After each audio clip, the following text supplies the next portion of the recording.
Yeah. Son of a bitch. Un saluto a tutti.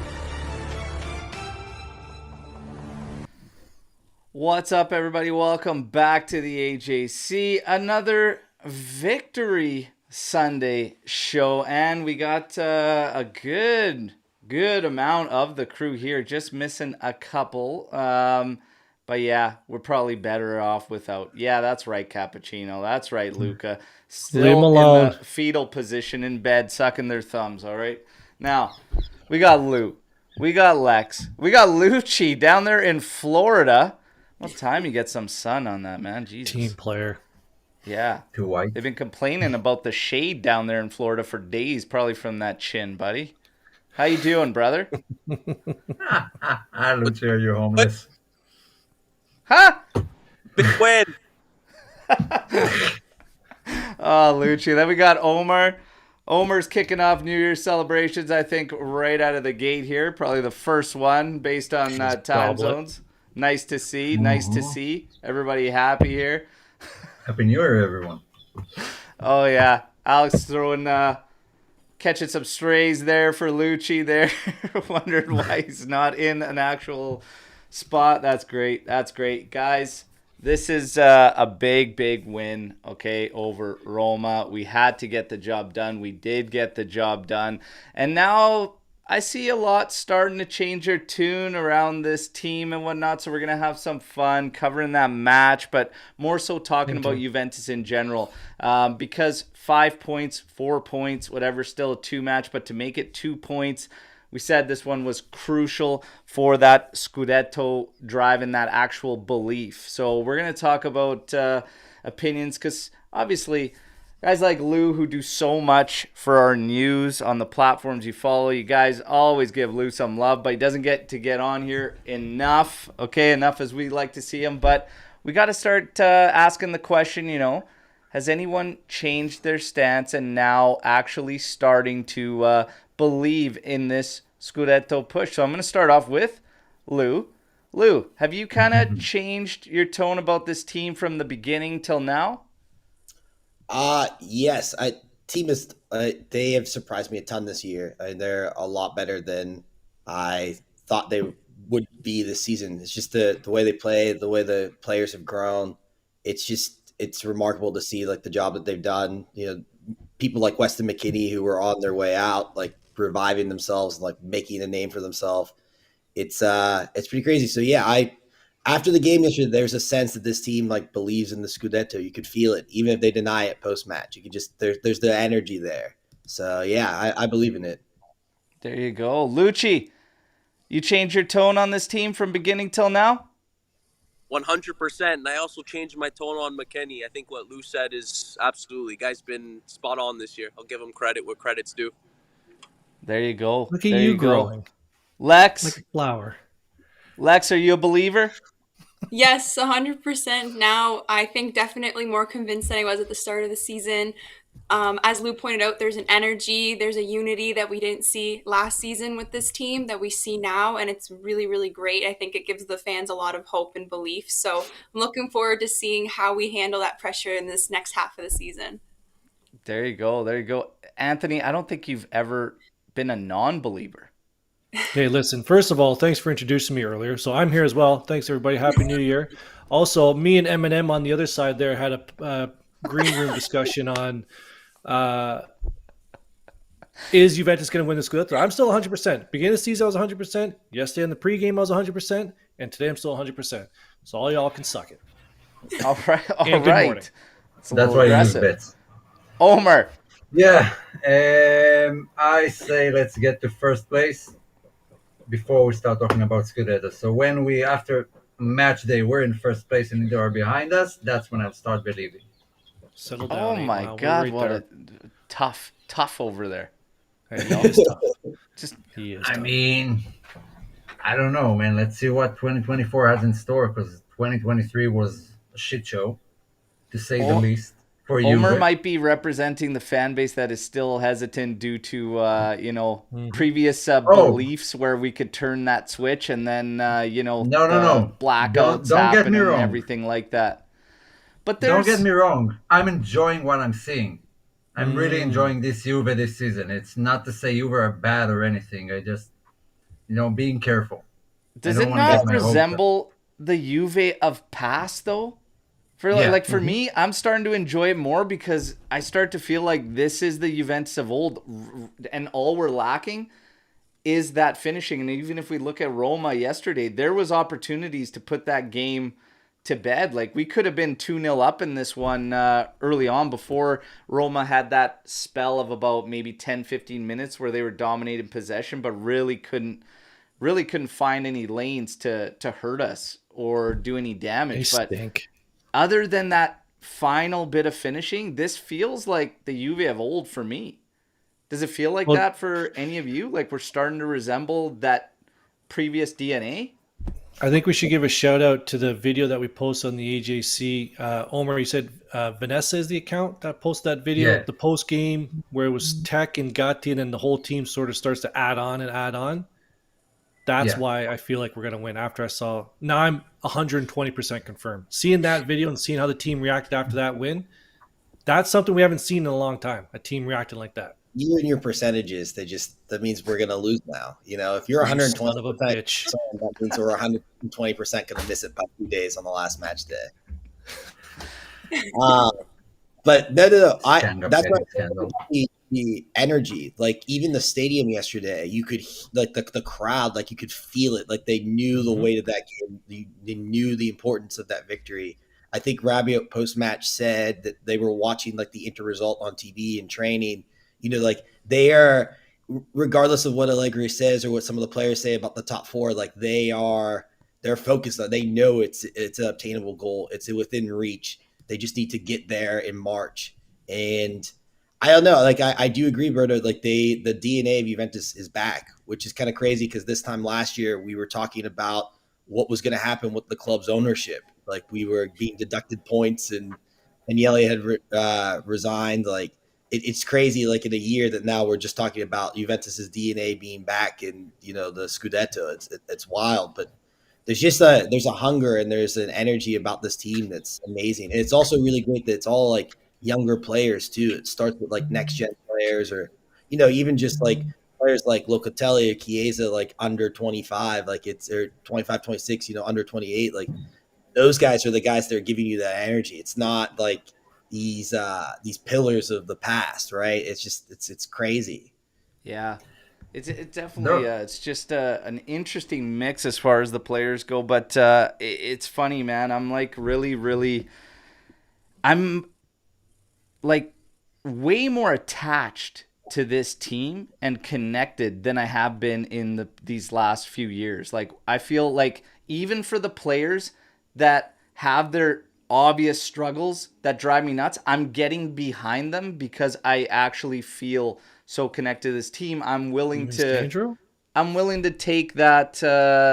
I'm willing to deal with the parts of their games that hurt just to back them. Like even a guy like Kostic, for me, that kind of drives me crazy. I'm still appreciative right now because of that connection I'm making to this team, because they've all bought in. They've all bought into what we're doing right now, and at least I can respect that. It's hard for me to explain that, but definitely over even I'd say Sarri season, over Pirlo season, definitely over the past two with Max, I'm way more connected to this team because I think everybody can feel that connection amongst themselves. And maybe that locker room cleanup was something that should have happened a long time ago, right? So I don't know. There are a few factors. More, what you said is one of the factors. There are a few more that made this Juve so, let's call it lovable and attachable. First of all, it's the players who shouldn't be here anymore and were here on vacation. Your Di Marias and Paredes and even Bonucci leaving.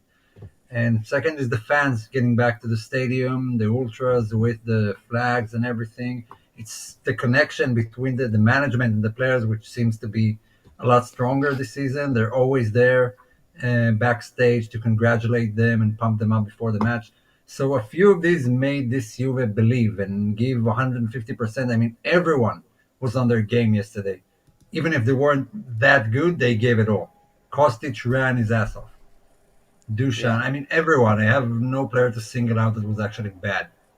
Yeah. Credit to Max too. You can't have all this without And of Max. course, credit to Max. Yeah, Well, credit where it's due. he like when you doing like the news and stuff and like reading all of his interviews like in the summer or even like his pre-match press conferences, you could see where he like instills that kind of like us against the world like Juventus mentality that we had in the early 2010s that like kind of propelled us to that 9-year run where it was like revenge for Calciopoli. Like Max subtly is always dropping like, hey, look, we got robbed last year. Hey, we like our objective is to finish in the Champions League, which we did last year, but it was taken away from us. It's that mentality that's just there. And I think too, like when Omar mentioned, like the other reasons. There's so many likable stories on this team. Like Gatti he was a bricklayer. Now he's like a protagonist for Juventus. Like Cambiaso was in Serie D for a while, and like he grew up a fan. Like there's just a ton of just really likable players. The players that just like they work really, really hard. Like they came from nothing and they're like making a name for themselves. It's one after another. Let's say every week almost. It feels like.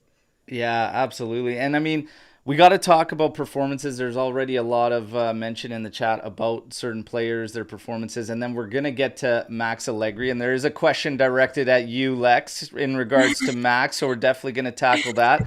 I'm going to just rip through this game like pretty quick so we can get to the goods because honestly, it felt like a more exciting 0-0 for the time that it was actually drawn up. I do still feel Juventus was the better side. I think Roma's best opportunities just came from our errors. But outside of that, they really couldn't generate anything strong. And I think Juve looked the more likely throughout. Obviously, lineup going into it, Szczesny, Gatti, Bremer, Danilo, Weah, McKennie, Locatelli, Rabiot, Kostic, with Yildiz getting another start next to Vlahovic up top. We'll go through this really quick. I got to talk about this probably at the start because I found him rather, I wouldn't say almost kind of inconsistent, but I thought the ref was kind of very, very high tolerance on cards. That's for sure. And I mean, Mancini got like an 8 count and still came out of that game without a card, I'm pretty sure. And it's just wild to me. So he called some really soft things, but he wasn't carding either. So it was really weird. I think only 2 cards by the end of it. I could be mistaken that with Souza there. Anth? I thought he did. It's surprising, but when you look at it at the end of the game, he did a good job keeping it on that edge without having to use cards. Now, I agree. So he should have started handing them out. Like Mancini should have deserved them definitely.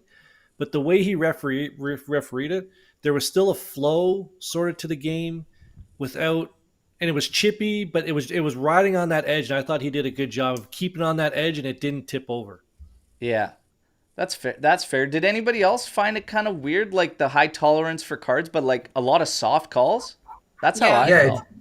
Yeah, not like on specific fouls, but Llorente and Mancini did the same thing for like 3-4 times and got warned. They should have been booked at the 3rd time. Fouls from behind on a player receiving the ball, that should have been. But overall, yeah, he kept the game under control and not letting it get into, little scuffles and stuff. So credit to him. That was a good game. Yeah. Lex, what did you think? Yeah, I agree. I thought there could have easily have been like 4 yellow cards in the first 30 minutes and there were none. So like you said, it was just an extremely physical game and he had a weird balance, but for some reason it worked. So yeah.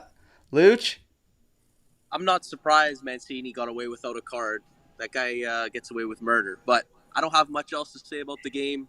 I watched your live yesterday, Al. You did great. Thanks for keeping me informed. I couldn't get a stream out here. But happy for the 3 points. I'm going to hit the beach. You guys, everyone, love you all. Have a great new year. Enjoy the show. We'll talk soon. We'll talk in 2024. Forza Juve. I think the Scudetto might be ours. Let's hope. Oh, Oh, there we Right. go. Oh. Nice positive shift. All it takes is some vitamin D, some rays down in Florida. Love it, buddy. Love it. Enjoy. Take care, brother. All the best. Happy New Year. Happy New Year, Lucci. All right. So, Lucci out. Let's get guys. Let's rearrange a little bit here, okay? So The Okay, we Locatelli got yellow, rearranged though, furniture. it annoyed me. The what? Sorry? The Locatelli yellow card annoyed me.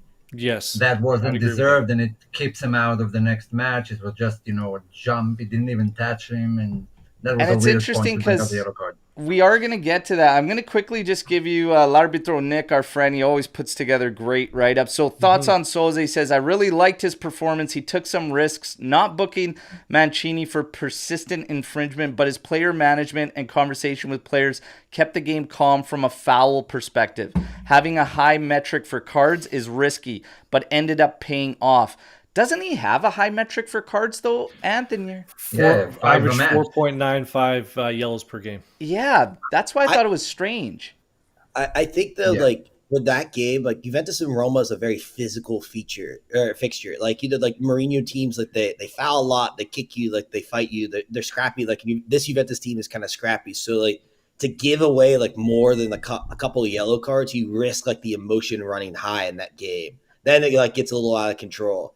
Like Yeah. yeah, maybe he called some soft fouls, like he nitpicked some of the fouls there, but it's kind of like he's picking and choosing like when to give a yellow card and like when not to. It's almost like the ones he gave out were like warnings to both teams, like, hey, like, tone it back a little bit. But Yeah. And how many games has Dusan gotten that many calls? 0. yeah.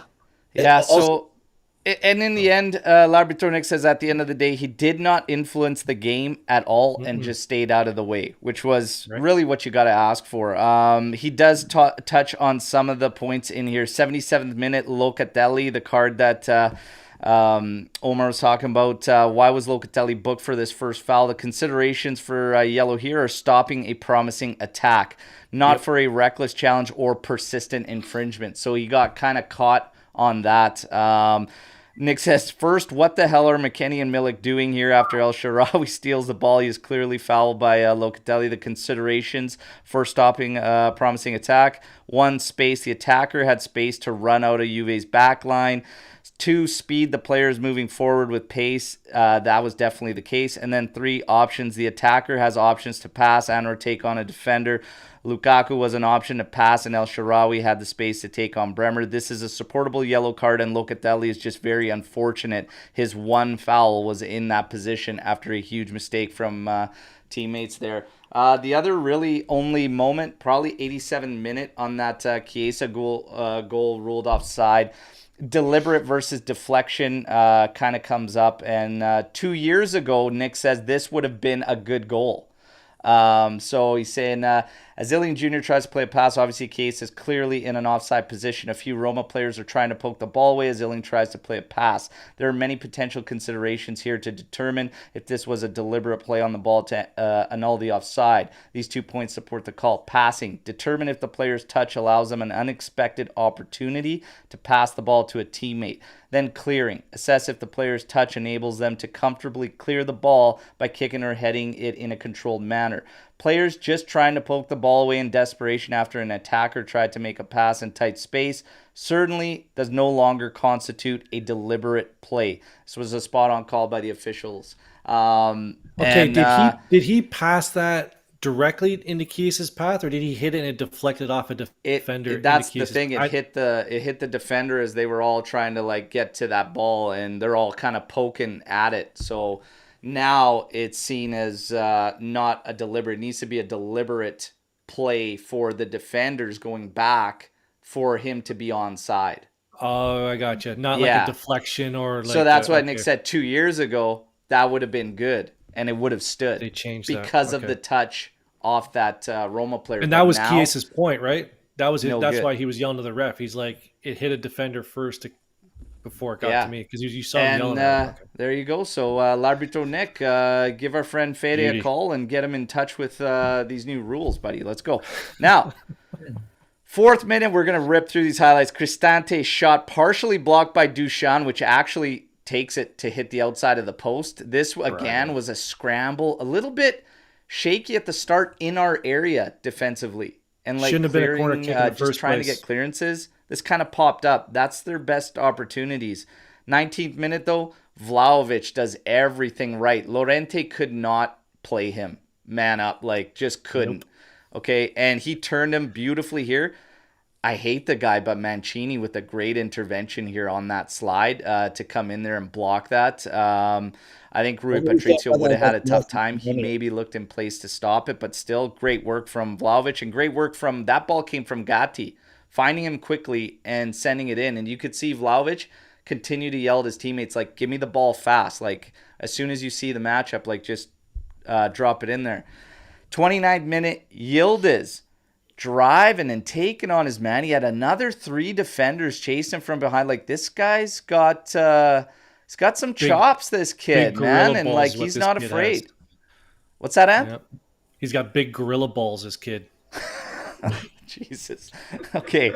All right. Anyways, the shot after the move kind of takes him off balance, and then the shot goes wide, but promising from Yildiz. Honestly, I think if you break down his game, every decision he made was the right one. When to turn, when to hold up, pass back. But you can tell that difference in him, and not to pick on somebody else, but some guys that go in there that takes a lot more to focus just on settling the ball, whereas this kid is not only settling it, but allowing himself that room to operate after. So he's a step ahead in just even collecting the ball. So it's great to see. 30th minute, Danilo, a sketchy clearance right to Cristante, who finds Dybala, who almost put in a cheeky little trivela there to the back post there. Tech looked a little nervous about it. 42nd minute, long McKennie throw in. These things are like a key source of creation for us too, man. These long throws, they're deadly. We got enough bodies to create problems. Kostic had this one. Nice rip. Indika, that's a massive intervention from Indika. That really should be in brilliant. Oh, you read the play perfectly. That was beautiful. It was crazy to see because, and I said that during the watch along, obviously that's the right play. And that's what you teach your defenders to kind of do if you're in a situation like that. But it's so hard still when you're in game to have that presence of mind and not just watch the shot like, where is it going to go? To be like, no, I'm jumping back behind him just in case. Crazy awareness from Indika. We go into half like that, and honestly, I felt pretty good. I said, I think we're going to get one. I spent the halftime on the watch along kind of ripping on Rabiot because I thought he had a brutal first half, and I was like, oh my God, looked like he couldn't touch the ball to save his life. I'm literally starting the second half with this play on the left flank, and I'm like, man, we need more out of Rabiot. Like, let's go. And all of a sudden, Kostic, I don't know how many baubles in there he got lucky with, finally manages to get this ball to Vlahovic. Vlahovic with the back heel out of nowhere, and Rabiot, one touch, and then short side to shut Berto up, and you know what? Couldn't be happier. Love it. Hell of a goal. I hope you learned your lesson, Berto. It's whenever you stop on Rabiot, that's what happens. That's why I stay silent during the games. Hey, was it 1-0 or still 0-0, Lou? That's the question everybody wants to know. It's 1-0. The agenda has been suspended for hey, a new year, a new Lou. Let's go. 2024, everybody. The Monza game was tough to hate afterwards. And there was a bet on the. I was going to say there was a bet on the watch along. There was a bet on the watch along? Yes, you did. You made one. You said if he gets double-digit goals this season and renews, I'll pick up a personal Rabiot kit for myself. I heard that, and then I turned it off because I couldn't believe you actually said it. I have a question. Important to note. Berto, what was your facial expression when Cristante almost scored that rocket in the first couple of minutes? You were the first person I thought about. Like, I was just like, that block-headed bastard. I can't stand him. I can't stand him. I can't stand Mancini. I can't stand that Rap Paredes. I really don't like this team. And La Cacata up top there. My God. Let me tell you something. When Mancini made that block on Vlahovic, the amount of curse words that came out of my mouth because he was such crap against North Macedonia. Like, where was that? We would have been in the World Cup. Oh, man. I can't take Mancini. Important to note that was Rabiot's 14th goal in 2023, which make him the highest scoring midfielder. So kudos to him in Serie A and on the wall. So kudos to him. Great shift. It's a Keeping it shame up. now it sounded terrible. Oh, What's come that? on. Nothing. I'm just kidding. Man, Rabiot's been, and we're gonna get to player performances and everything. I'm gonna do a little bit of shuffling here. Okay, we're gonna go with a new formation. Everybody wants a formation change. I'm gonna go right in the heart of this. Right in the heart of this. Okay, now that brings us up to 1-0 in the game, and honestly, outside of that, 70th minute, Dybala finds space at the top, has a hit. Tech, that's just knowing the guy that's about to take the shot. Because Tech was there before that thing even leaves his foot. I got a question for Lex. Yeah, great positioning. Were you hoping that went in? Lex, come on, be honest. No, I was not. Lex? I didn't think he would score against us, honestly. Just didn't feel like it was going to happen. You know, like you said, Tech knows him too well. He was playing kind of like dejected a little bit. I don't know. I didn't think it was going to happen. But he played 96 minutes after coming back from an injury. We've never seen that. I was actually surprised he stayed that long. But they had to, and it could have been different for them if Pellegrini was available for more. Too, I still think there's a good player there, but man, his struggles and even fitness and stuff too have been a problem. But nonetheless, we finish this. Chiesa comes on for Yildiz. Chiesa added another element. Like, that's a perfect switch off and change up either way. Chiesa first, Yildiz after, Yildiz first, Chiesa after. I love it. Obviously, Chiesa's got to be the main, I think, which might be something we'll talk about in a bit. It's getting Yildiz more. Does Yildiz warrant more? I believe he does, but we'll talk about that. Chiesa in the 83rd minute literally drives the pitch, finds McKennie, and holy hell, that's got to go in. And these are these moments we talk about. You got to finish. Unfortunately for him, it was on his off left foot, and he put it right at Rui Patricio. Still a chance because Patricio sucks. But unfortunately for Big Mac, who had a hell of a game, as now we're going to get into player performances, still needs a lot of props. And I still see people knocking McKennie, and I understand the touches in certain moments there when it's kind of tough and you're trying to just retain the ball, and he's kind of trying to collect this ball in a very awkward manner, sticking his toe out to just collect it, or one touch inside when his guy's not there. Again, going back to what I said earlier, you got to take all the goods with these guys, and you got to deal with some of the frustrations, because ultimately the guys that are working their ass off, that have bought in, are the guys you got to roll with, and McKennie is one of those guys. Luckily, that one didn't cost us. We finished 1-0, 2 points behind of Inter. We know how they feel, because Acerbi's tears were flowing everywhere after the draw against Genoa. So I love it, okay? So we know that the pressure's on them. We're in a good spot. We're sitting pretty, everybody. Now, I just want to get all of your thoughts on that game, your brief summaries, and then we're going to get to man of the match. So, Lex, your thoughts on that game overall? As you said earlier, I never felt like we were ever out of control in that game. So I was really proud of that and how the team handled it. It was a really important 3 points for us to pick up. Kind of going off of what we spoke about earlier, I really loved the energy of the team that game, and it was shown both in the post-match celebrations, as well as, if you noticed on Chiesa's offside goal, I think it was Dusan and Perin, perhaps, they jumped off the bench and they were running onto the field. And then they had to stop and realize it was offside, and then they kind of just shuffled back. So I thought that was great, though. Every moment that happened where we were either close to scoring, even McKennie's, when he hit the goalie too, same thing. There was a huge reaction when the camera panned to the bench, and it just seemed like all of the guys were locked in, even the ones that weren't even on the field. So whether you're on the field or you're on the bench, everyone was locked into that match. You could tell how much they wanted it, and that was really great to see. So I felt like this season has really been evoking back that passion for the team, and even for watching the team, which has been really enjoyable as a fan to experience. So I felt like that game really sealed that for me. And like I said, even in the 55th minute, I turned to my brother, I was watching it with him, and I was like, there's no way Roma's scoring. it just did not feel like that was going to happen, right? Which is a good feeling to have as a fan. Yeah, and we needed the clean sheet after 5 goals or conceding in 5 of our last 6 or whatever. It's important to get back to I'll get keeping it them for you. out. Anth, your thoughts on that match?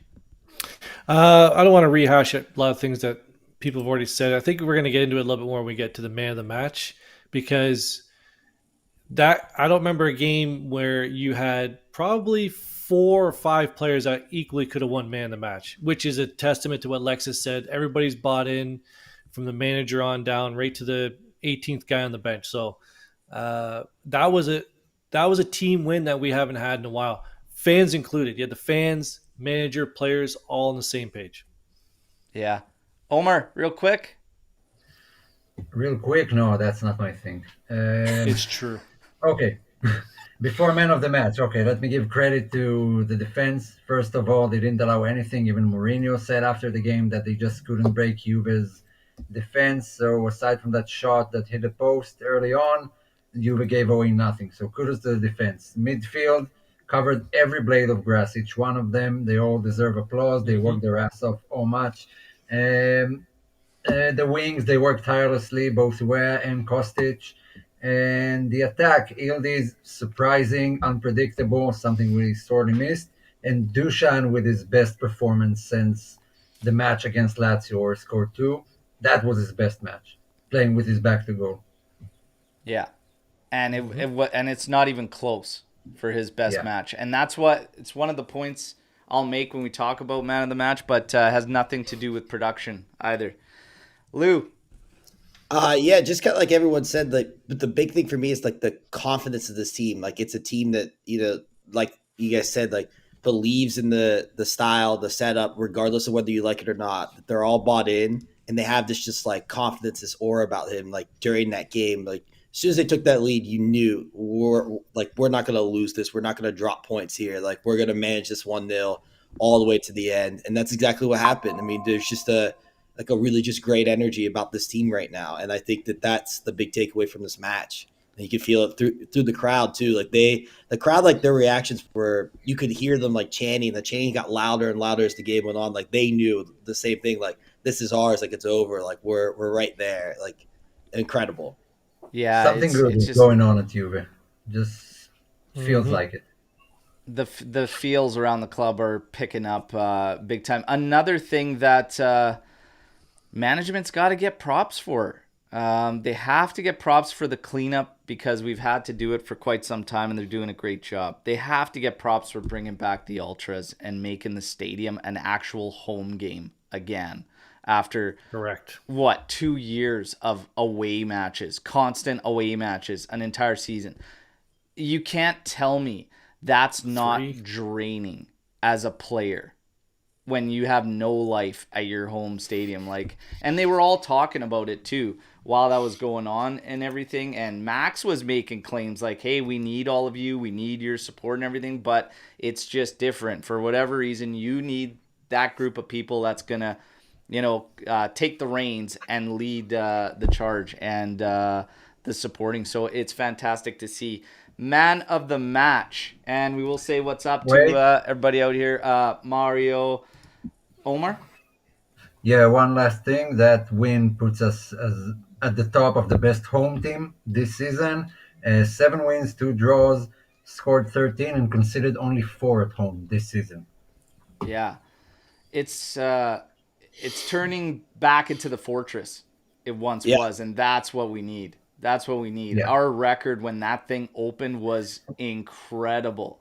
Until when? Just 3 years ago, I think, before it started to fade and slide, but incredible. So nice to see we're getting back there. I want to say what's up to Mario Sanchez, Mark, everybody that was in the watch along too yesterday. Was fantastic. We had Barbados in the house, Finland, St. Vincent, everywhere. A lot of North Americans too.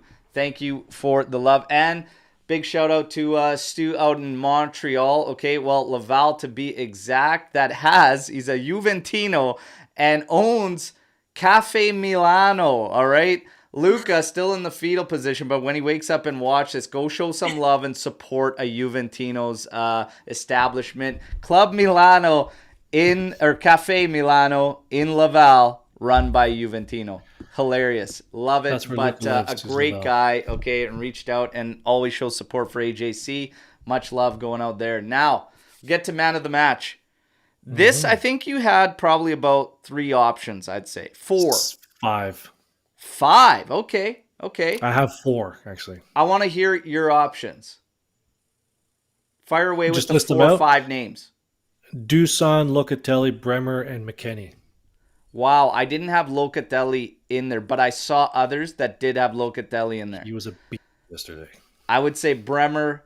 I would say not because of the first half, but I think the second half was so strong that Rabiot should be in the mix. Dusan for sure. Probably there. I think you can make a shout for McKennie. There wasn't a blade of grass he didn't cover, regardless of some technical errors here and there. But man, I'm torn between Bremer and Vlahovic, to be honest. And I might just level it off because I don't know if I can. Bremer pocketed Lukaku, but that's a norm for Juventus because he's only scored 2 goals and neither one of them was open play. But Bremer was an absolute unit. I'm probably going to give him the edge, but Dusan, Bremer's going to get that, and he's been there before. This was Dusan's easily his best for Juventus. I'm flipping. I'm going Dusan. I'm going to give it to Vlahovic, all right? Interesting. We're going to go around the horn the opposite direction. Lou, your man of the match. I agree with you. It's Vlahovic, and like you said, like that was probably the most complete performance in a Juventus shirt, which is crazy because he didn't score a goal, it's wild. Yeah. Omer? Yeah, I'm gonna go with Dusan solely for the fact that everyone arrived at the second half. Dusan is the only one out of the bunch who just was on fire right out of the get-go for as long as he played. There you go. Dusan for 3 right now. Anth? Okay, I've been saying this for a while. Duchan's attitude that's been his attitude since he came back from injury. Nothing's changed. It's just his play hasn't been up to what he showed yesterday. But his attitude's been there. He's been a team player. He sat on the bench last week. Lou mentioned this in the group chat yesterday. Maybe sitting him on the bench really ignited him for this game. Like, you don't sit me on the bench. What are you guys talking about? With all that said, easily his best match of the year. But for me, hands down, not even close, McKennie was the man of the match yesterday. Absolute unit. He was all over the place. Love it. Lex? All good shouts, but I'm going to have to go with Vlahovic as well, just for that assist. That was amazing. And as well, just like his hold up play, his link up, I thought that really made the difference for our team, especially when you compare to the fact that we stifled Lukaku. The way we were able to employ Vlahovic really made the difference, I felt, in that matchup. Yeah. The back heel was sick. Locatelli had 3 or 4 blocks too. Like, he was everywhere. He was a unit defensively, for sure. For sure. Push back just a little bit. Tell the comment about Vlahovic's attitude. I think it shifted a little bit yesterday. Yesterday, he wanted to physically dominate that game. He did.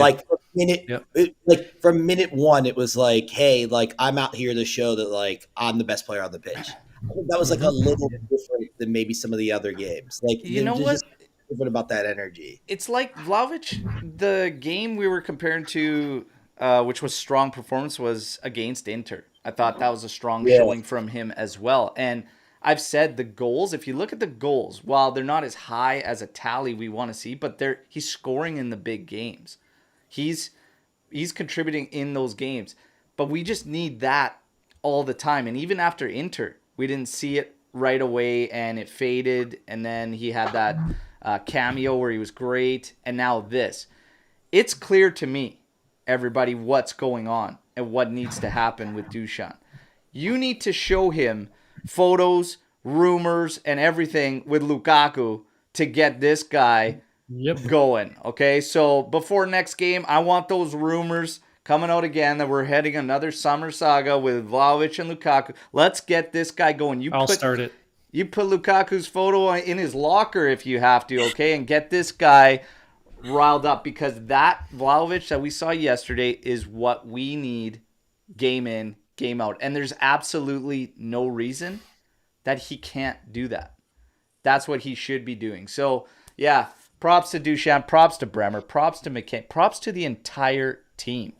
They all played their part. Chiesa coming in off the bench. Yildiz. We got to talk about Yildiz, all right? And hang on a sec because somebody has just finally woken up. And we will, I guess, get him in here. Let it be Joe. Let it be Joe. Let it be Joe. It's not. There's no way. Oh, it's If not this Joe. doesn't- So, no, I'm not actually going to let him in. Oh, shit. If this son of a bitch It's doesn't play the Luca! piano, kick him out. Look at this guy. Good morning. Nice of you to join. Take remember care. how Brush to- your hair. Now, There's a Start playing the hairbrush. piano right now. I want Piano Man right now. Comb the desert. Yeah. all right. Dance. Luca, we just wrapped up highlights and everything, and we just talked about our man of the match. I want to know who your man of the match is. Hey, He's Why are on you mute, muted? too. Look at him. He's on mute. he's too. muted I'm still himself. sleeping. I'm sorry. I'm still sleeping. Then why are you here? Because I like to be a team player, even if I'm late. Good for you. Because I told him to go in. And because Omer asked me nicely. Player of the match, definitely McKennie for me. 110%. Hey. McKenny, you and Anth taking McKenny. All right. Now, Hope John is listening. we had a question earlier on, and I really want to. This one's interesting to me because I feel like it's very, very hard for people to switch their kind of state of mind of where they were. And I will say it, based on the first 2 years, I never saw this kind of happening and going down. But there was questions in the chat directed at Lex, and I said we would get back to it, and we have to. And it did come from Alex. It's further up in the chat now. I can't track it right away. But are you now an Allegri believer? Do you believe? Do you now believe in what he's doing? And it must be said, another member of Lex FC and Bald FC, Italiano, is starting to take to 1-0 victories. There's a little bit of a shift there. Lex, do you believe? I know, he's morphing into Allegri. I don't know what's going on. He's figured out that defense has to take place. Is what he's figured out. Yes. Man, I gotta say, what would make me a believer, bring me the Scudetto, then we'll talk about being a believer. So you're open to, is everybody here open to keeping Max around though? Like, honestly. Yes. If we win. Yeah. And Lou, sorry? I'm the same opinion I had earlier. No, I was saying that I'm a Mad Max believer. There you go. So I mean- lose a believer. And Lex, you're saying only Scudetto? Yes. Then I will have to warm up to him. No, I'm kidding. But if he brings me a Scudetto, then we'll talk. But for now, cautiously believing a little bit more. All right. And Omer's still, on the fence. Not really. Wants to wait to see because he still is not full believer in the Scudetto. Luca, No, do you but, believe in us Max- being able to tackle this Scudetto? Tackle the Scudetto? I want to say yes for the title, but Why do you keep scratching? Put some lotion on for fuck's sakes. shut up, Rasputin. It's a little Jeez. early for me. I just got out of bed.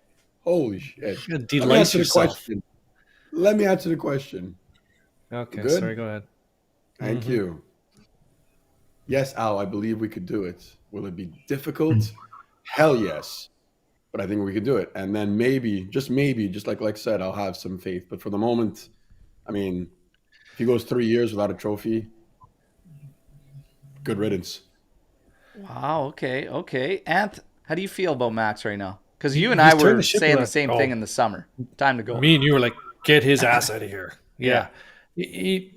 Just look at what the team's doing. Like he might deserve another year to finish out his contract. But the two youngins down here bring up a good point with the trophies. You know, I trophies count.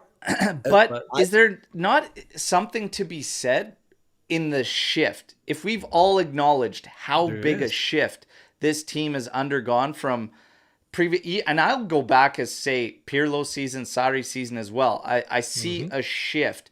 And we all remember the scenes of Chiellini standing next to Max, looking at what's going on, saying this is not a team. I don't think you could say that anymore. This feels like a team now. Is there not enough to be said about that? And even when we were trying other coaches, the argument was give them time. So how can we want to allow time, but we're ready to call it again if there is noticeable significant growth? It's kind of a weird one. That's for me. It's like if you're gonna sack a coach, right, or you're gonna move on, like 3 years without title at Juventus, obviously that's unacceptable. But you sack a coach based on like players not buying in, right? If Juventus don't win the title this year, it's not because they weren't good enough. It's just because Inter were like incredibly good. I don't think they've lost a game yet this season. Like you can't. We've lost one game. Like you can't do much better than that, right? And the fact that these players, like, they buy into what they're doing. He's debuting a lot of youngsters. I feel like at that point, if you come close, you miss the title by like 2-3 points. Like, I think you got to give him another year, give him a couple signs, and let's see what happens. They have 1 year left of the contract anyway. I mean, so that's a whole the sack. Can we say that we wouldn't have had a significant jump if Pogba and Fagioli were around? Like, yeah, we lost our two most talented midfielders to off the field issues. Like that's in terms of like creativity, right? Our two most creative players. Like there's nobody left on this squad that plays like that or that has those types of vision abilities that those guys carry. There just isn't. I think Yildiz has a lot that we've only scratched the surface of, but he's going to take time. In Pogba, you have an elite midfielder when he's in the lineup. Obviously, we would have had to been banking on health there and whatnot, but Fagioli had a strong finish to last season, and that's one that we miss. I think it would have been even better than what we're seeing now. And maybe we do get things a little more comfortably handled in games, right? There's a lot to be said. I think it might not make sense to wrap that contract up early. It just might not make sense. That's all I'm saying. I think it will come from him. Either I think you might be right. We've talked about it last week, I believe, that it's either him asking to extend by 1 year at least and not going into his final year without guarantee that he's going to proceed with his project, or that he's going to leave just by himself, because that's been one hell of a ride those past 3 years. I mean, we've asked a lot from him with everything that happened. So I'm not so sure he'll just go into the season without guarantees he can proceed. I also think that the management, like they have 100% faith that he's the guy to turn the boat around. Just like their language, their dialogue, you can kind of get the feeling when like the management is, like lying to you a little bit about the coach's future. You could see it towards the end of like Sarri and Pirlo's 10 years. But It's Nedved. Yeah, but he's with the liar. Max, it feels like there's like a good like cohesion there, and also too, he still is kind of the public face of Juventus. So like a lot of times, like that's the thing that they talk about in the news quite a bit is like after a referee decision, who's the guy that's like talking about it in the press? It's never upper management. It's always like Allegri. Like he's the one they're asking about the Super League or the growth degree. Like the management is kind of like a silent party. So it doesn't seem like he's a guy that like could be risking his job from like the Juventus standpoint. I do agree though, if he was to leave, it would be like his decision. Like, man, I've had enough of this, or I'm going to do something else. So yeah, and I feel the same. I feel like it's going to come down to his decision, and I do agree with the majority. I kind of have the same feeling. I've kind of changed my stance, and I just see a big change. I'm not so quick to just say we don't go into the final season. Like, I'm okay with that. It's the extension part and everything that I'd probably say, okay, let's give him some players in the summer. Like, let's help this midfield, okay? And let's see. Let's see. Because he is still operating without a key component in the midfield, really. And a lot of people say, well, he likes his midfield like that, robust and everything like that. Well, again, you still it's not gotta have that creativity in there. And I think he would have used it for sure. There's no way he would have benched Paul Pogba if Paul Pogba was fit and available to him. It's just not going to happen. As robust a midfield as he likes, we have to be serious about that, right? Yeah, I was gonna say like the robust midfield thing. Like, yeah, like some of our players in the past were like that, but like our midfield in the past like, scored a lot of goals. Like Khedira bagged a lot of goals for us. He wasn't like a crazy creative player, but he scored a lot of goals for us. I think that's like part of the issue. Like you need. Rabiot scored a lot of goals in the last 2 years, but this year compared to last year, he scored less goals. But one thing he does well that like the other ones don't is he like makes runs into the box, like gets efforts on target. Like McKinney, the other guys who come in there, Moretti, like they need to score more goals. That would help the team a ton. Like even they could just do that. Yeah. And if he wins the Scudetto, what else can you say? To justify firing him. I mean, there is no Champions League. That's what you want from your manager, to win you the title. So if he does win it, what can you say? The games are boring. The management will say, "Fuck you, go celebrate the Scudetto." I think they have a really good chance at winning the Coppa Italia at the bare minimum this year. So that's an interesting point. We can win the Coppa Italia because Inter and Napoli going out early is interesting. We play Frosinone, then either Roma or Lazio. No, we play Salernitana this week twice. No, after Salernitana, I'm talking about. We're taking Salernitana out, so Frosinone are the ones up next. Yeah, so the path is there. The path is there to make. They have to make that final for me. As far as the way that bracket cleaned up for them, it would be silly for them not to make that final. But I do want to bring this one up, this comment, because it's interesting. So he says, to be honest, though, if you ask this question after a loss, we would have different views. Our fan base is pretty fickle. I don't necessarily disagree, and obviously the emotions are different. But I will say this. We asked what was going to happen in December for points. What did I say? 5 wins. It should have been 5 wins, okay? And it could have been. There was a lot of people not believing that we could do it because you keep hearing about this unsustainability. For me, the only thing that's unsustainable in this play is we need to convert more. Inter plays the exact same as Juventus. They just have higher quality and they're converting their chances. But I will say this.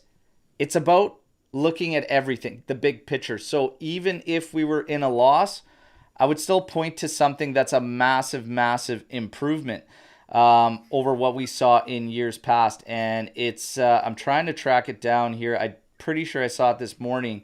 Max's record in big games has been brutal from the team and whatnot. And what are we at? 17 points out of 21 against the better sides in Serie A this season. That is a huge shift. Whereas in the years leading up to this, it's been blackouts. A lot of blackouts and a terrible record. The improvement is there. Do we have more to go? Yeah. Both things can exist for the fan base. Like, we can say there's been a major improvement. We're not at the finished product. We could say that. Lex? And it feels like we haven't had those daggers like we had in the past with like the Monza game or the Napoli loss by a huge margin. Like, I feel like that has been a big role in improving the mentality of the squad. Like, I feel that also points to that improved mentality as well, because we haven't had those major lapses like we had in the past few seasons. So I think you make a great point about that showing up in big matches, and ultimately at the end of the season, that's what makes the difference on where you fall in the standings. It's how you do against those teams, right? So I think that's a super positive point to make. Yeah. You have to give him like credit too, because when we lost that terrible match to Swallow, right? Like as horrendous as Gatti was, like with the own goal and everything, post-match immediately Max Allegri was like, hey, Like this guy, he's the future. Like he's a talented player. Like you get over that. He drops him for a game. He lets him kind of rest. And that next month, Gatti slowly builds and becomes a protagonist, scores a bunch of goals. He's scored some huge goals for us this season, right?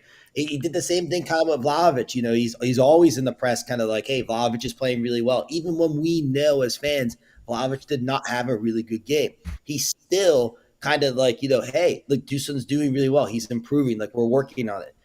That is the things for me that I think makes me have more faith in him is when he's challenging these players in the press, or when he's kind of hey, this guy's almost right there. Hey, he's not having the best performance, but he's standing by them. Same with Weston McKennie, for example.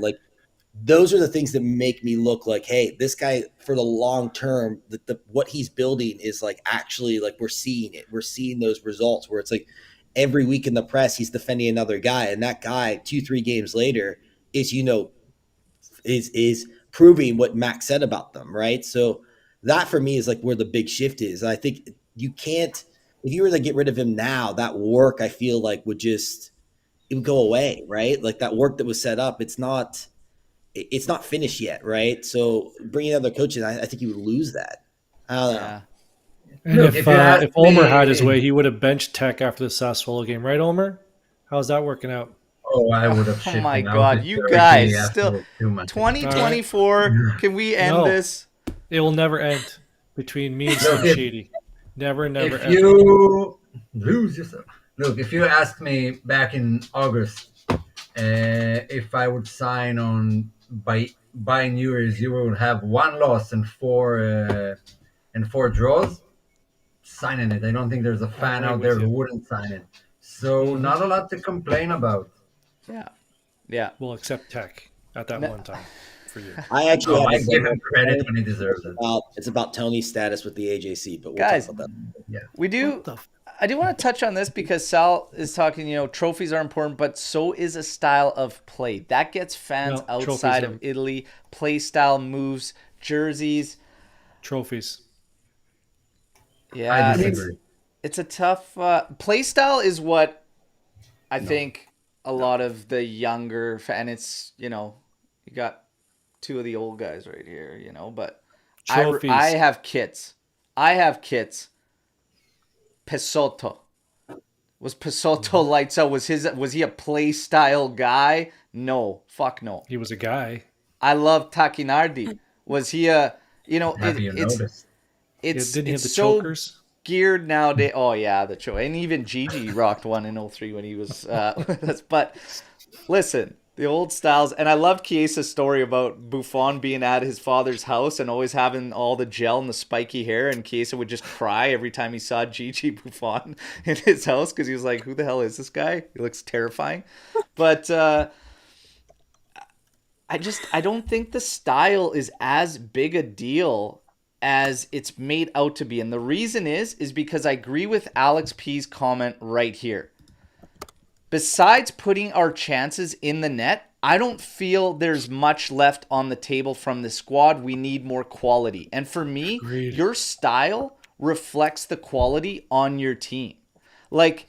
For instance, are we in disagreement that we shouldn't be killing some of these games off? Should we not have had 2-3 goals yesterday? I think we should have. Yeah, we should. If the quality ramps up, if the quality of execution even ramps up, we're singing a different tune. Again, you have Inter, who is being held, it's disgusting, but being held as this measuring stick, this bar, just because I hate them. But Disgusting. they play the exact same way. They just have way better quality. They made a Champions League final run. Thankfully, they lost. But Thank God. thank God. My word. I probably would have. Well, I don't know if I'd shut this show down, but it would be very close. Hiding. I'm telling you, I feel like maybe we're tapped out here, and quality is the next step. And play style gets, I think, a little too much attention. And even if you're looking at Italiano now, we talked about him earlier, figured out how to play defense and get his side to figure out to do whatever it takes to win. When the goals don't come, you got to figure something out. And right now, we Yeah. have figured out what works for this particular group. I don't think it enhances or goes next level without some better execution from our guys, but I also think a little boost in quality. What do you guys think? Is that a fair statement from Alex? I feel the exact same way. Lex? Yeah, I think it's a good statement. I think that we have the quality. I think maybe that's where my opinion or difference lies. Is I do believe that our squad has the quality, even with like our loanees as well. I think that we can be at that level. Whatever wasn't clicking before, like I don't think Inter has a squad that's that much more of a higher quality than we do. I actually don't even think they're a better squad than we are. I think that we just needed those pieces to fit together, and whatever Max seems to have cooked up seems to be working right now. So I think it'll be interesting to see this next part of the season, kind of which team runs its course. In terms of like play style versus trophies, like I feel like those are always presented as mutually exclusive when they're not. But I do agree with Alec how you always seem go back to that fact that the team has to be able to move through all the gears, right? And I think like that's probably a super important thing to look at in terms of when we're looking at that play style argument. Would I like to see Juve still play a little more on the front foot and play out and play through their attack more? Yes, but what we're doing right now is working, and there's no denying that. And I've been enjoying the results that we've been getting from it. And like you said, I feel like our low block yesterday and the way we defended and held off Roma was also very solid. Like, it can't be argued that wasn't something that we were able to use effectively to gain that result yesterday as well. So like you say, Al, moving through all the gears, being able to kind of play through all different phases of play as a team is important. Yeah. Lou? What I was just gonna say, like on this, like just because we play this way now doesn't mean like towards next year we couldn't like shift how we play. You pick up other players, you bring someone like Sule back. Yeah. Yielded's kind of emerged recently. He's getting That could all sold. change, right? But I think what's like really important now is, and we did see some like really attractive football at the start of the season, right? We did see them do that. They kind of had a little collapse there. They shifted. We're picking up the results. I think that fans get lost in this debate between like style of play, good football, bad football, results. It doesn't have to be one or the other. It can shift, right? Sometimes you have to put in a dirty exchange. And I was thinking yesterday too, for like as well as we played, if we convert maybe one or two more of those chances, like we could have won that game 2-3-0, and we'd be having a different conversation. We'd be talking about like a good Juventus performance with a team that looked really good on the counter. Like our counterattacks have been very beautiful. Like there is like a good buildup there. So I think if we converted more chances, there would be less of a debate around this. It's just that 1-0 scoreline looks a lot worse than it actually is.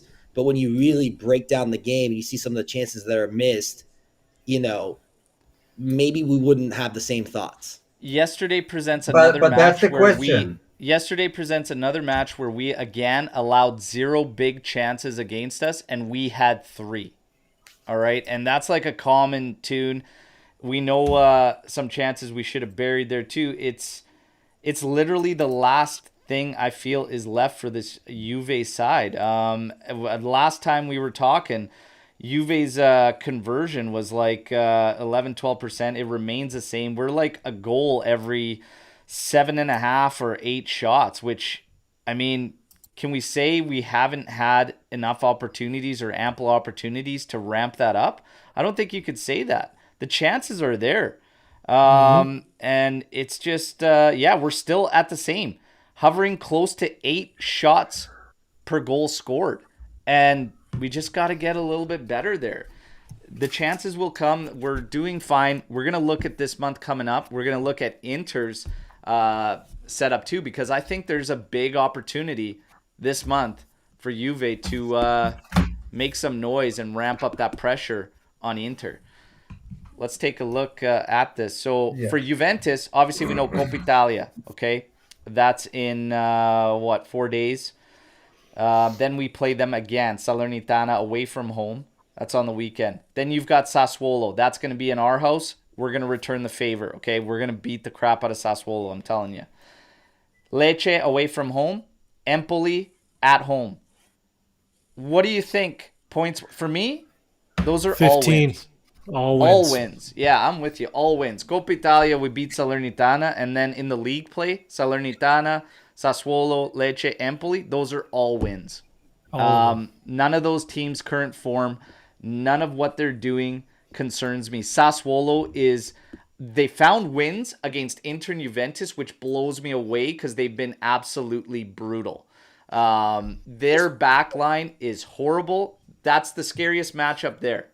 And I think we're fine. Luke. Wins against Inter and Juventus, though, like Juventus and Inter both like gifted them wins. Like that's why they're getting those wins, right? I think I agree. Like I think 5 out of 5, but like Juventus is the only thing that can stop Juventus is Juventus at the moment. That's it. Exactly. And it's always kind of been like that. But I'm going 5 for 5. Omer. I'm with you, Berto. Yeah, Anthony, 5 for 5. Yeah, What's that, sounds Omer? right. Sounds right. 5 for 5. Yeah. Luca, let's go, man. Glass half empty. Wake Come up. on. Let's go. Wake up. Throw it out here. Come on. 3 Hurry up. draws, Prediction. couple Let's wins. go. What are we I talking? say 3 wins, 2 draws. You just cut him out. I love Luca. The beauty. He's probably right. Lex. though, Let's go 4 wins, 1 draw. 4 wins, 1 draw. Who's No the faith. draw? Who's the draw? Yeah, that's the question. Lecce. Definitely let you.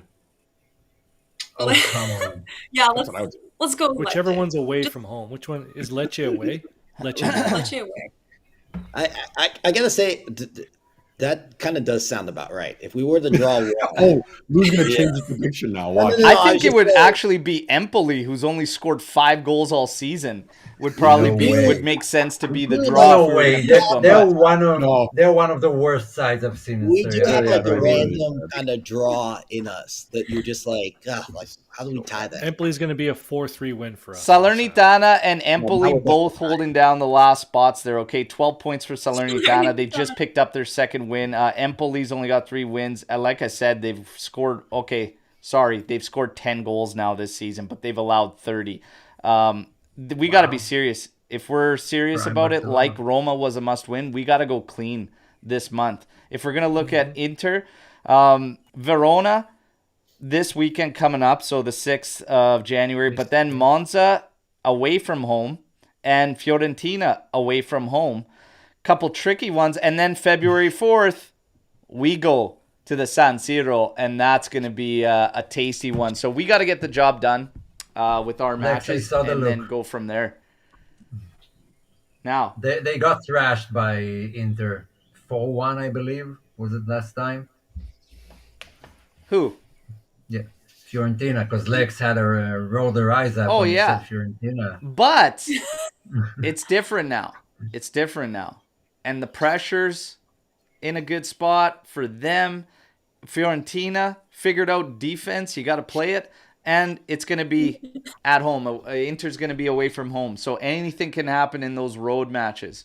Storm the barn, everybody. Fire away. We had one that came in like the first comment for the show today. So I got to pull it off from the old school format here. Do we have the depth in players to switch to a 3-4-3? I think so. Keane can even play on the wing. Him and Nilling Jr. would likely see more game time. We can do it. The only way I would do it is with somebody playing central behind 2 forwards as an advanced midfielder that could also still support the midfield in what they need. Yeah. If we're So doing we actually it 3-4-3 posted for a this winger, question. I would say no.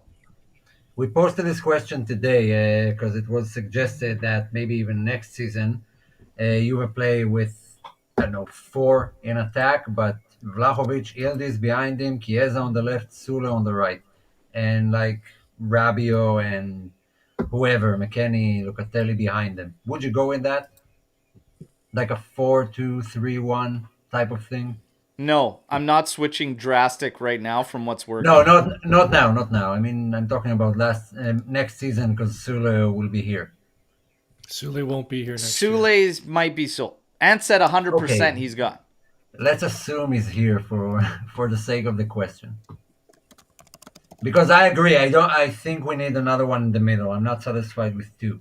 I think But I so also much is think going to it- change that it's really hard to answer that right now. if I'm Okay, looking yeah. at the back, like who's coming in at the back? Because right now I don't want No to idea. see 4-2-3-1 with the guys we currently have. I don't. Okay, but I did tell you yesterday that I think Yildiz and Chiesa should both be on the pitch, and I still believe that. Not as a substitute to Vlahovic or Milik. We still need a striker in there, but I want them both on the pitch.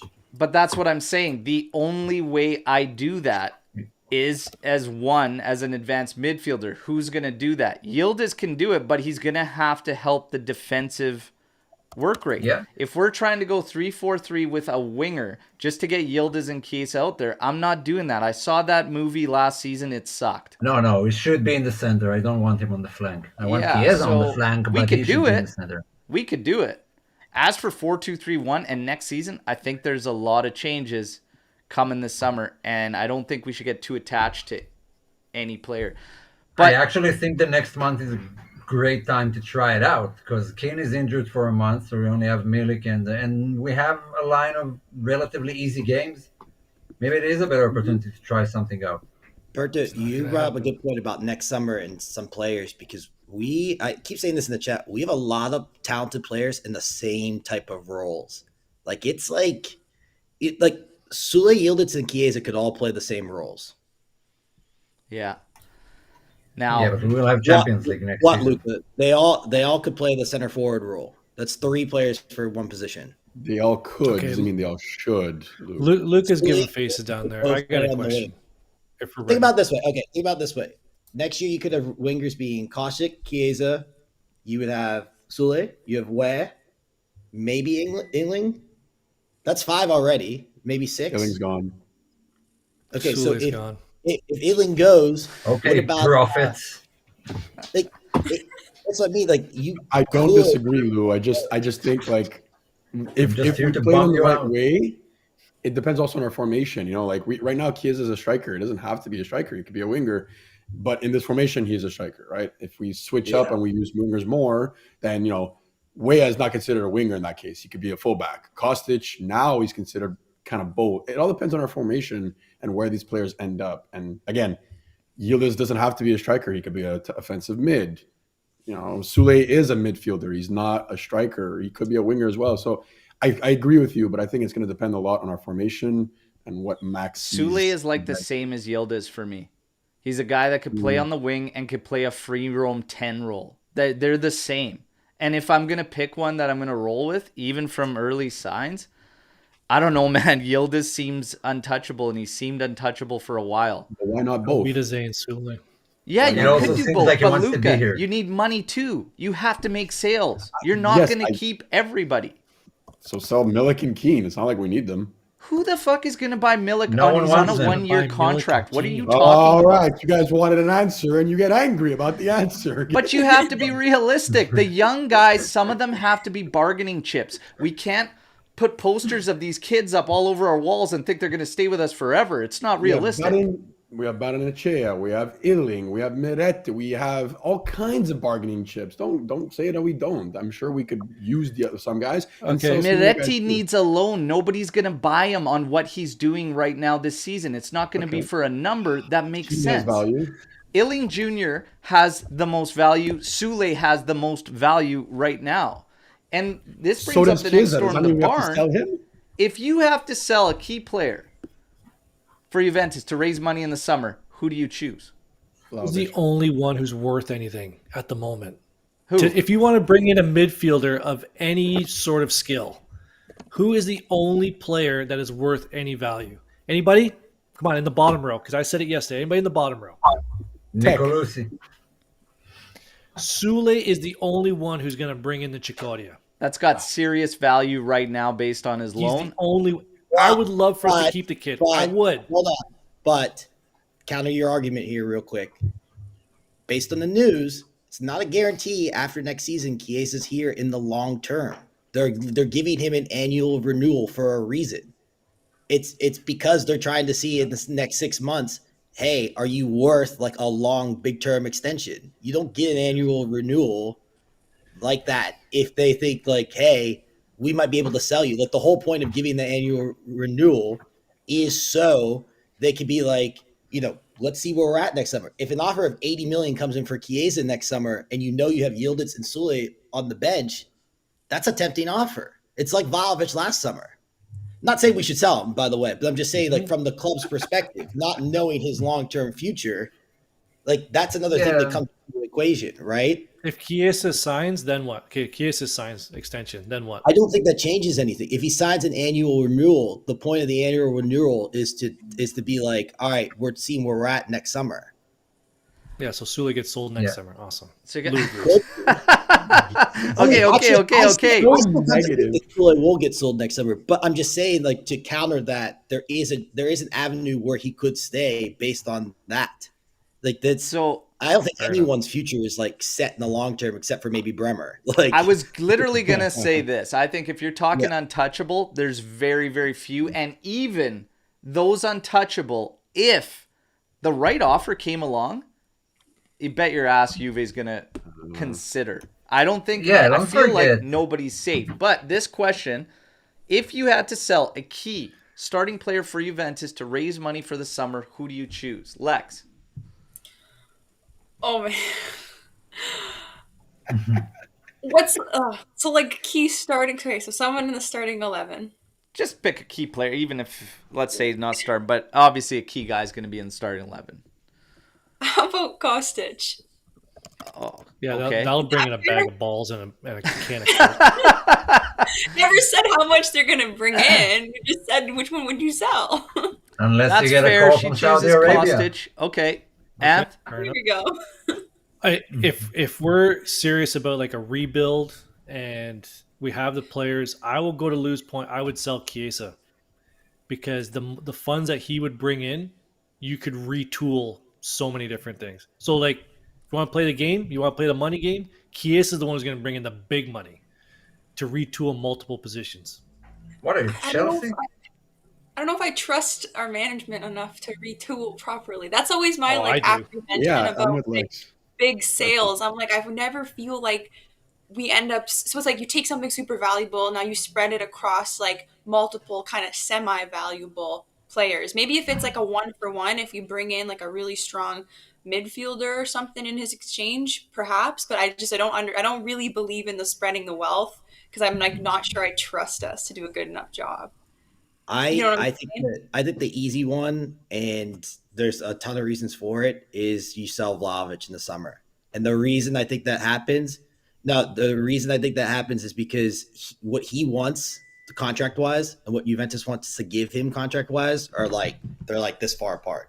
Like his entourage does not want to take that salary cut, at least according to the reports. And I don't think Juventus think that he's worth, even though his performance was good yesterday, right? Then the all around game, his goals don't, like, that ratio doesn't warrant that 12 million bonus.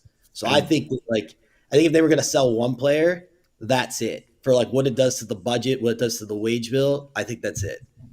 yeah. Omer, you got to move a key guy. Tick. Yes. He gets it. No, Yeah, I'm with easily. Omar. It's Well. the one position where we have a perfectly good substitute on the bench, and he could bring in a shit ton of money, and we save on a lot of wages. A shit ton. Yeah, great. We sell him for what? He's 33 years old. Who the hell's going to buy him? What do you expect Tech to sell for 90 million euros? No, He I also recently just said that after his contract is up, he wants to either retire or go to MLS. Like, what? That's fantastic. So we sell Tech and we bring back Sturaru with that deal and retool there. Omar, go ahead, please say something before I fucking lose my shit.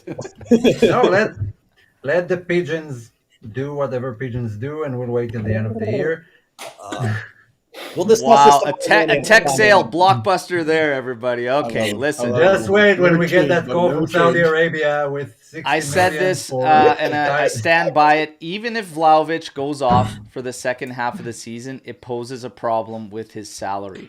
For me, the answer to this is Vlahovic. And it might suck because if he can start being what he was yesterday consistently, he's going to be a victim of the circumstances because those numbers have to change. Maybe if he's willing to extend that and bring the number down, and he finishes the season playing consistently like he did yesterday, I might change my tune. Federico Chiesa, I don't know. Like, I love the guy. I think he's a beauty. I do think he's world-class talent. He has concerns for me with his fitness. Now there's a few instances after the injury where you're hearing, okay, he's got pain, he's injured, he's hurt, and the tests come back negative. It's weird. I don't really know. Like, I don't want to see either one of them go. But if I had to make a call on one, and let's say all things were equal, I'm probably going to keep Chiesa around and move Vlahovic. That's just me. Don't you guys think too? That's kind of the trend in Italy. Is like all these teams, like the teams that like win the Scudetto, right? Like one big player has to go, and then based on how good they are the next years, if they replace them like well on the market, right? You like Napoli had to get rid of Kim. Like Milan had to get rid of Tonali, right? Like even like Inter had to get rid of players after they won the Scudetto. Like it just the finances are, a difference. and it's No, not I'm going to just get saying, like, easier with the growth that's decree kinda being like how scrapped, right? So the growth decree being scrapped is not going to make things easier either, right? It's the But reality. we You do got to have balance all X4. things. I think looking at at this Juventus, we need more versatility, and that's kind of how we have to do it. If Max is in fact going to finish out his contract, Thuram last season, I said bring Thuram. Thuram could play anywhere across a front three. That's a versatile player. That's a type of guy we could use. We went all out on Vlahovic, and I thought we expected it to hit the ground running. He had a good start, and ever since, it's been a lot of questions and a lot of changes. I think he's bought in now, but that doesn't change the contract, and that's the biggest problem, I think, around Vlahovic is the numbers. Because if he came in on a standard deal, which I think Juve should be operating at, around 40 million, would we care as much? No. His numbers would be fine for it. His performance would be fine. He'd be closer to an actual value of what he's been representing in games. It's that money. It's that money that changes everything. And if he has a strong finish, if offers do come in, can Juve risk not taking an offer if it comes in, if he finishes strong? I don't think they can afford to not take it based on his salary if he's unwilling to work with that, right? You'd have to take it. That's just the other thing I think too. Like in these cases, right? Like Vlahovic and Chiesa, both like your point, Berto. It's the same thing I was saying. Like it's about the salary. Like, can you fit it into the budget? If you're not going to act like that, like if you can't fit that into the budget, like unfortunately you're gonna have to go. Like it just that's the reality of Juventus and their current financial situation, right? It's less about like what you do. It's like more about how you can fit into the budget, right? Like I think like even like for Rabiot, like his renewal concern is like not that like it's will he renew at 7 million? Like will he turn around and they win the league this year? He's like, hey, do I want 10? Right? Like if he renews at 7, they're like, hey, we could give you like 2-3 more years, right? But if you're asking for more than that, it's kind of a problem. Like I think that's for a lot of players. That's what they're looking at. It's like, hey, where's your salary? Like, are you able to renew? I think that's why Tech stays around because like the rumor with him is that he wants to renew at a lower salary. Yeah. And that's a good point. I think they are going to get that done. McKennie might be more sellable after this good season. He could. Values go up, and again, things can change. Good, strong seasons from certain players. Like I said, I think everybody's fair play at Juve right now. I really, really do. Do Juve need to add in January, or are you good with the squad as it is to win the Scudetto? I think we need to add from Tony Trim.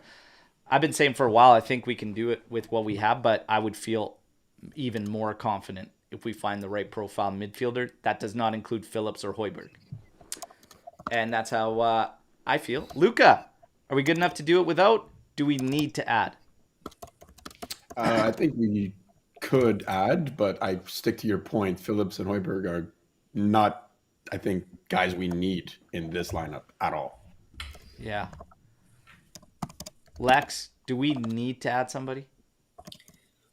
I don't think we need to, like you said. I think if it makes sense, if it's a smart move, like Luca mentioned a few names that I don't feel make sense, but if there's someone that makes sense in January that we could pick up, like, why not? But I don't think we necessarily need to.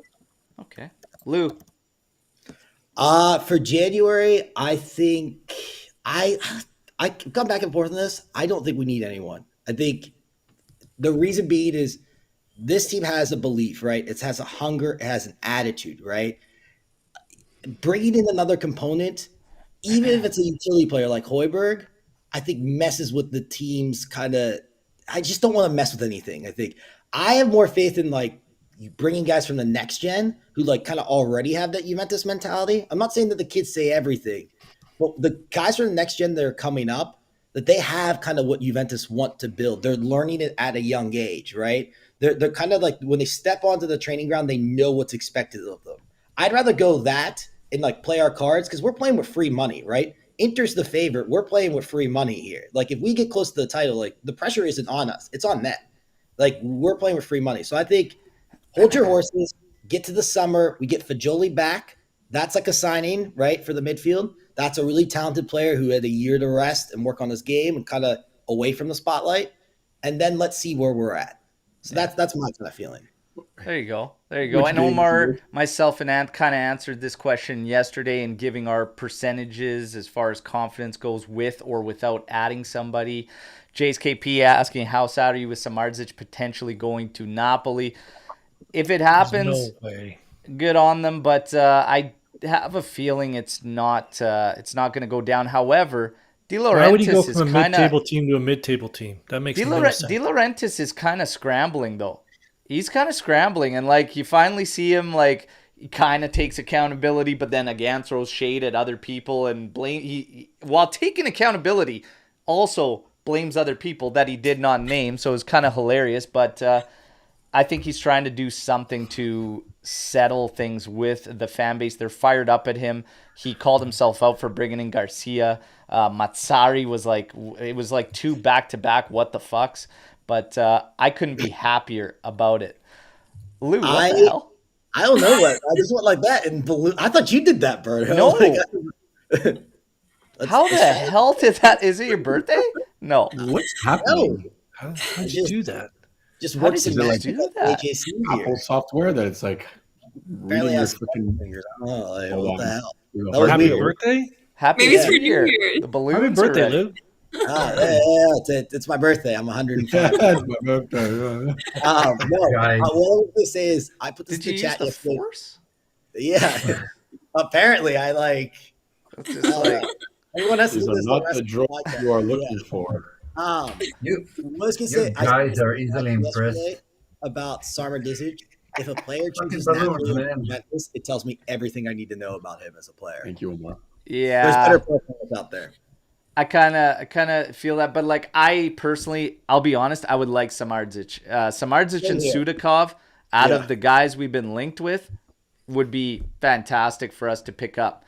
I'm still okay if nobody comes in, though. Okay, we got Sev.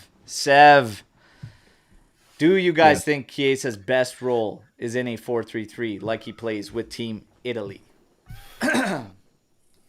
Omer. Oh, thank you. I don't have any balloons, but I'm trying to answer that.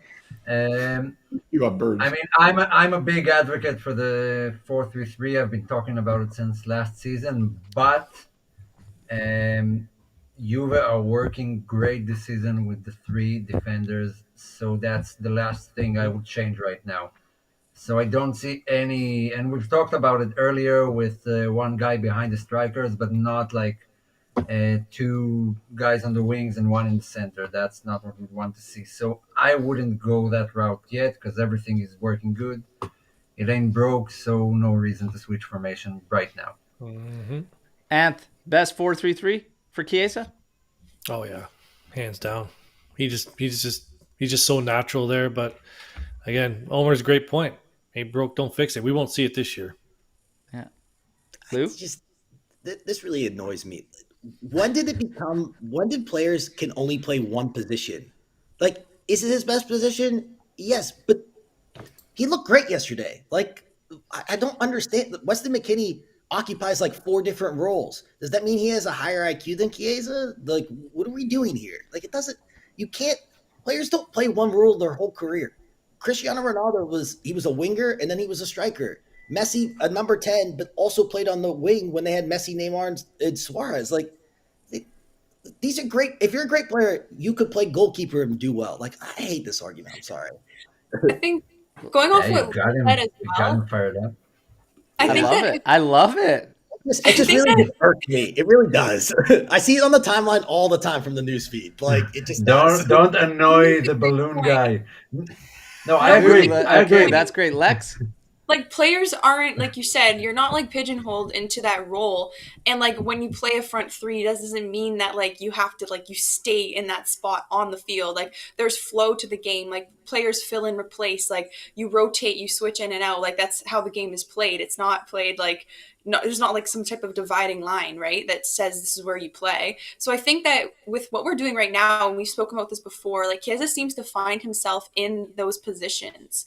Like he's been finding a way to get in that left half space where we see him excel. So I think that if we can use a 3-5-2, we can get him in those areas where he's at his best. I think that that is just as effective. Is he the best on the wing in a front three? Yes. But if we're trying to, we're basically morphing our 3-5-2 where we can get him in those areas anyways, then I think he's been dangerous regardless, like Luke Yeah. pointed out. Look, Luca. Louis right. I agree with it 100%. I think there are a lot of players. I mean, if you can't adjust to a new position, you're not going to be a world class player. I'm sorry, that was James Rodriguez's issue and Isco's issue. That's even part of Dybala's issue, where there's one position where he's good at, and the rest is just useless. And now I get that there are players that are not compatible with a different player and kind of occupy the same space, like Pellegrini and Dybala, for example. But I fully disagree that players can play multiple roles. I think it's a necessity in today's football. I know that that's something scouts are looking for because I've talked to scouts and I asked, what's the main goal? Multiple possessions and playing right foot and left foot. That's like a must for every player as a youngster. So I agree with Lou. There's Like, no take, one take position. Yildiz, for example, right? Yildiz has like the skill set of a number 10, right? But the number 10 in modern football isn't really there anymore. It's kind of like a died out breed. So, like, Yeah. at some point, Yildiz is going to have to either be a second striker or he's going to have to be a number 8, at least for the time being, until the 10 comes back. Yeah. That's part of his development, right? Like, that's part of like becoming a great player. If you're a great player, you can do those roles. Yeah. Luca, what do you feel about this debate on positions and players? My answer is a bit of a mix of multiple here. I agree with Omar in the sense that we shouldn't touch our back line. It's in full effect right now, and we're getting the best out of 3 guys. So don't change that back 3. I do think Chiesa might be better in a 3-man forward, but I personally think what he shows with the Azzurri just depends on who's around him. I mean, you're comparing Di Marco behind him and who's playing on the left nowadays in Italy in the midfield. I mean, already just an Italian midfield is way superior than like he's got Rabiot with Juventus. So I think just who Chiesa's around with the Azzurri and how they build kind of around him, it just allows him to play infinitely different than when he is at Juventus. I think that's the only reason we see him do better there, not because of the formation, mostly because of the players and how they support him. That's my thought.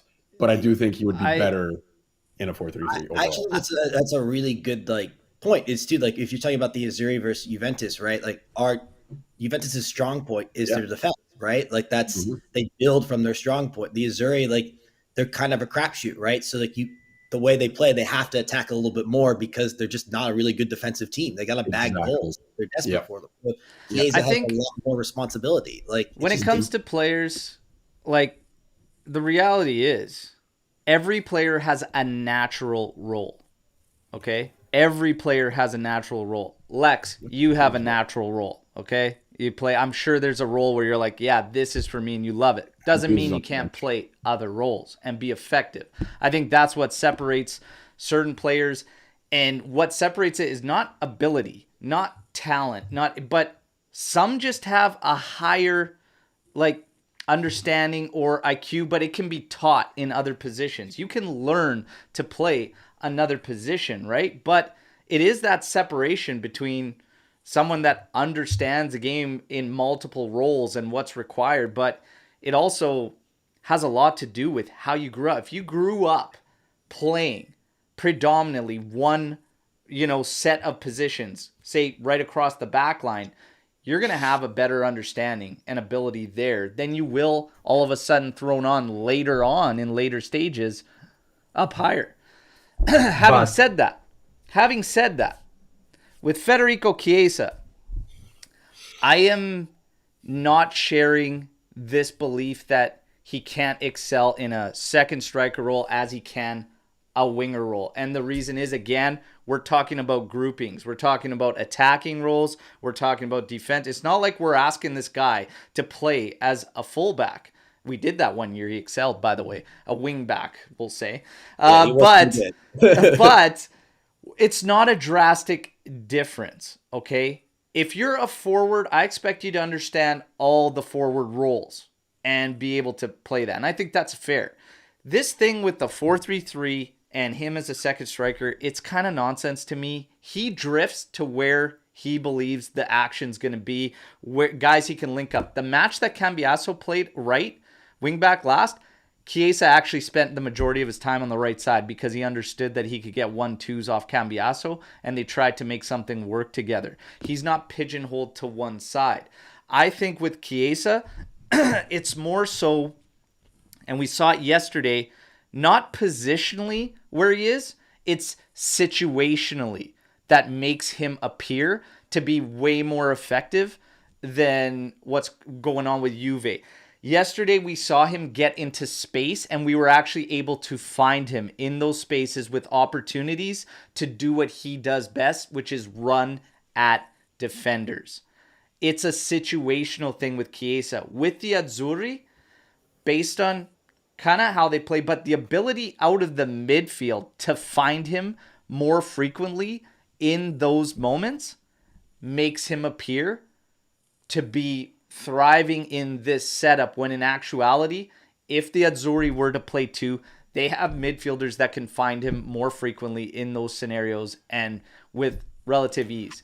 Even in yesterday's game, we saw switch fields that were being called for by Rabiot in the midfield, acres of space. Nobody had the wherewithal to just switch that fucking field. Beyond him, you had Federico Chiesa with fucking acres and acres of space. He would have just probably blown the roof off the place if we could have found that ball. And Rabiot recognized it and lost his mind because nobody could first find him. It's not so much positions, it's situations for me personally. But I will add, Chiesa will have to learn how to adapt because football changes every 5 to 7 years. The game changes a bit, and 20 years ago, everyone had to have an attacking midfielder, and now everyone needs a defensive midfielder. And I didn't have Mandzukic as a winger on my bingo card, but he adapted, and players do that all the time because what managers want changed. John Stones was a defender, now he's a defensive midfielder. Players need to have that ability. This guy, Del Piero, did he play the same role his entire career with Italy, with Juventus? Never. Pirlo started as an attacking midfielder. He only moved to like a defensive one under a contest. So players need to do that because football changes and you can never know what's going to be the next big thing. And JSKP comes in here saying adapting to a different role is not only an intelligence matter. His best ability is speed. That makes him less useful in crowded spaces. But Jace, if we're going to play a 4-3-3 or how we're set up now, 3-5-2, that's going to happen regardless if a team is smart. Like when Bologna played us and they set up their width to shut that down.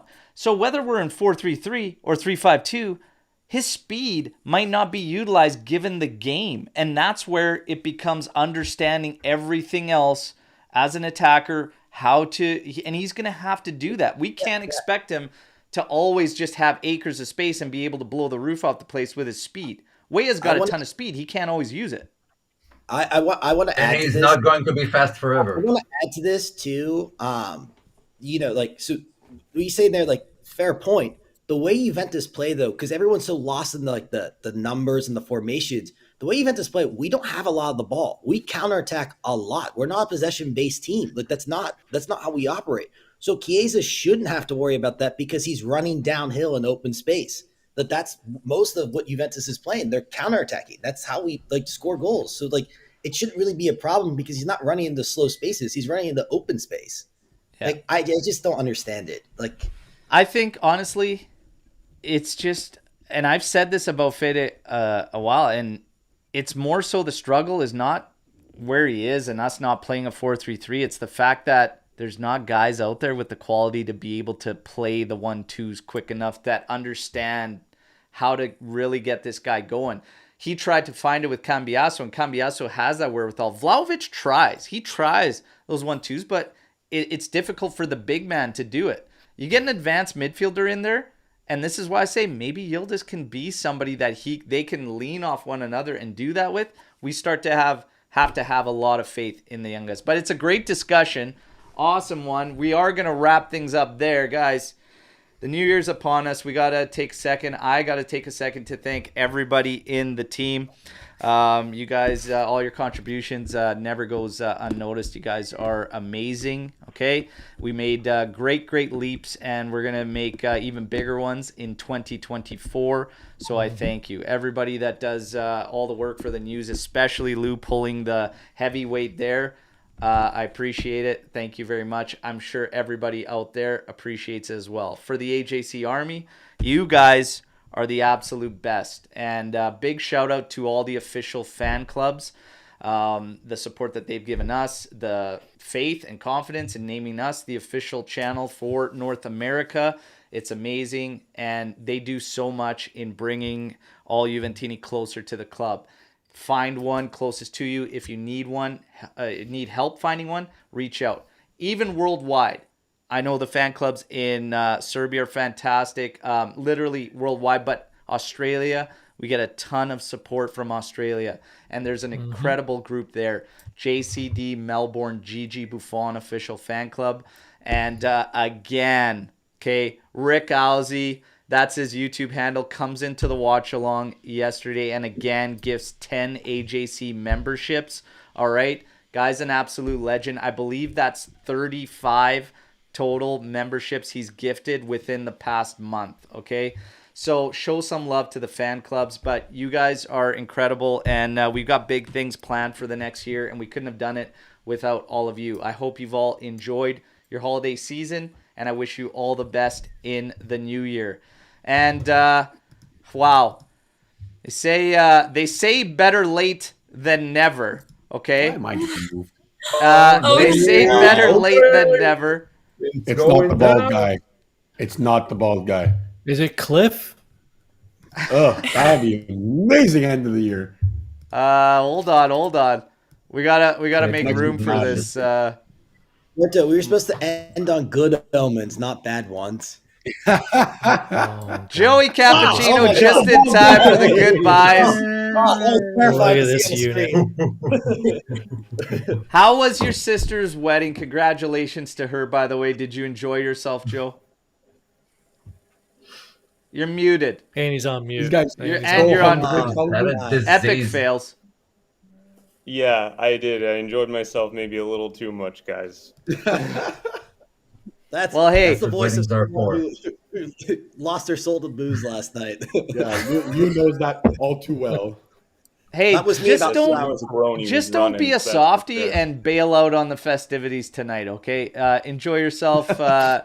Take care, everybody. Happy New Year's. But yeah, to my team, you guys are the best, and I can't thank you enough. If anybody else has anything else to say, fire away. This is our goodbye moments to 2023. All right. I just want to say to all the supporters, like, I appreciate all the engagement with the news. Like, I love seeing you guys' comments, your questions, all of it. So it makes it fun for me to do the news when you guys are in the comments. Even if you're like, this rumor is ridiculous, like, it's funny. Like, so, like, please, on behalf of the AJC supporters, thank you, and I look forward to spreading more news in 2024.